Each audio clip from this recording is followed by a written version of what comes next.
అర్ధరాత్రి భారీ వర్షం ఉధృత గాలి వీస్తున్న నిద్రాహారాలు సైతం మాని బుడమేరు గంట్ల పూడిన పనిలో జలవనరుల శాఖ మంత్రి నిమ్మల నిమగ్నమయ్యారు. పనులకు ఎక్కడ ఆటంకం కలగకుండా అర్ధరాత్రి 1 గంట నుంచి తెల్లవారుజాము వరకు జోరున వానలోనే తరచూ దగ్గరుండి పనులను పర్యవేక్షించారు.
బుడమేరుకి ఏదైతే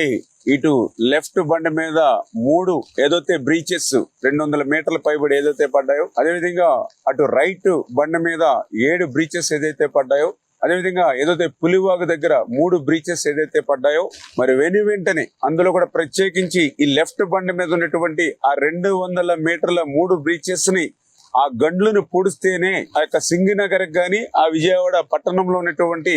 వరద ఉధృతిని తగ్గించవచ్చు. ఎన్ని సహాయ సహకారాలు చేసినా కూడా, బాధ్యతలు తీసుకుని మనం పని చేసినా కూడా ఈ గండ్లు పూడ్చకపోతే ఆ యొక్క సింగినగర్ గాని ఆ యొక్క విజయవాడ పట్టణ ప్రజలకు గాని